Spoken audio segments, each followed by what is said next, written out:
Hi everybody, Rob Keys here playing some Star Wars Battlefront. Today is the first day, the first free DLC, the Battle of Jakku DLC, the sort of preliminary tie-in to The Force Awakens is out. If you did not pre-order the game, it comes out December 8th for everyone else.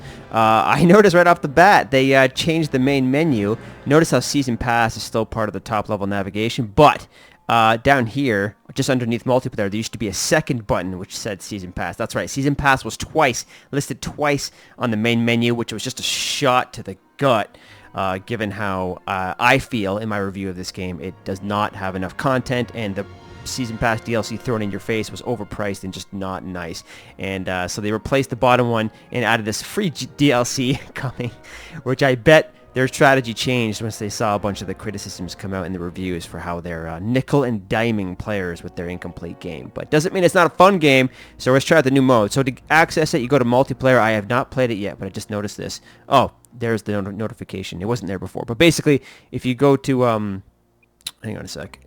If you go to the main game, even though it says Turning Point here, like this is what you'll see when you first go to the screen. You try to click in and nothing happens. So you have to go to the top here, this little navigation, select Battle of Jakku, and then we can try out the new 40-player mode. I think, for me, the Walker Assault and Supremacy, the two 40-player modes in the main game, are the sort of like the flagship modes. That's Walker Assault really is the only sort of mode I think that makes this game worth playing. I kind of like the Starfighter mode as well, the Fighter Squadron mode, but the rest of the game is just kind of generic, and I don't think the very simplified arcade controls lend itself well to being a competitive shooter with the smaller maps and modes. That's just my preference. A lot of people are loving it. I love the graphics and audio and the Star Wars theme, and I think they did a pretty good job of adapting that. The maps are pretty strong, I think, and certainly the character designs, weapons, and vehicles look amazing. But it just sort of makes you feel like, man, they could have made a real, authentic, legit, full game out of this. It's certainly a great campaign. I had a friend over to try the co-op mode, the survival. It's only 2-player split screen, which is, again, really shitty given how, like, Horde mode from, years ago on the Gears of War games is 4-player or 5-player. Every other game's co-op mode is more in-depth than this. And there's only 15 waves, I think, in that mode. So we kind of, after like an hour, we were sort of done and bored with it, even playing across 2 or 3 maps. So this game is just too shallow. So I really hope they flesh it out with more DLC like this where they add new modes and maps, because the base game is depressingly small given the AAA nature of it and the big brand behind it. So this is a great step in the right direction. The map, of course, is very familiar to Tatooine, since Jakku is another desert planet. And while this is sort of a tie-in to The Force Awakens, it's set 29 years before the events of the film. So think of this as happening, I guess, a year after the events of Return of the Jedi, where the Rebel Alliance has taken out the second Death Star, but the remnants of the Empire, which is still massive and holds a strong grasp over the full galaxy, they're still battling and skirmishing across the Outer Rim, and this is a sort of like an aftermath of one of those battles where the Star Destroyer has fallen down through the atmosphere and crashed, and the Imperials have set up shop there, and I think the Rebels are attacking it, I guess.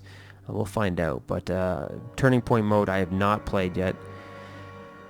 Wow, how about that matchmaking? It put me in a full list of players. I saw 20 players on each team. I don't know what the deal is here. Maybe it's loading in the map? I just installed it moments before starting this recording, so I'm hoping it all, once it gets going, it runs smoothly. Come on, DICE, get your shit together. Oh yeah, there's a description right there. I could have just read that. Following the destruction of the second Death Star, the still mighty Imperial fleet has gathered full strength over their weapons facility on Jakku. So they have a weapons facility on Jakku. I wonder if that will factor into the film at all. I mean, if it's still an active weapons facility, I mean, presumably that's where the First Order could have a base set up, and then maybe that's why in the film we see a bunch of TIE fighters chasing Finn. Maybe that's why they're there in the first place. Presumably, if Finn crashes his TIE fighter, which I'm assuming is actually piloted by Poe Dameron, played by Oscar Isaac, in the trailers it appears like they escape the new First Order Death Star and they get shot down and they crash land on the same planet. So the question is, why was there an Imperial Star Destroyer or a First Order Star Destroyer in the atmosphere, in orbit in the first place? They must be on this planet for a reason. They're searching for something. Or they could have a base here still. We don't know. Okay, Rebel intelligence, however, has revealed the location of this base and is preparing an assault. Oh, wait. There's a weapons facility on Jakku. And the Rebel knows where it is. So this Star Destroyer is not really, even though it's a major set piece in the environment, it doesn't seem to be the main focus of the battle. If there's actually a base here as well. So how close did this Star Destroyer crash to that base? You can see in the wallpaper background there, in the back right, there's a calamari cruisers in the sky there, which I did not know could fly in the atmosphere. This game, almost every map has like Star Destroyers and Rebel cruisers in the atmosphere, which is kind of interesting. Makes for a pretty skybox, but I'm not sure it makes for... I'm not sure that follows canon. I guess it is, if this game is canon. Okay, what is going on here? Well, hey, I hope you enjoyed this video where we talk about Star Wars and do absolutely nothing. Star Wars Battlefront, everyone. The Battle of Jakku DLC. Not playable, but very cool art.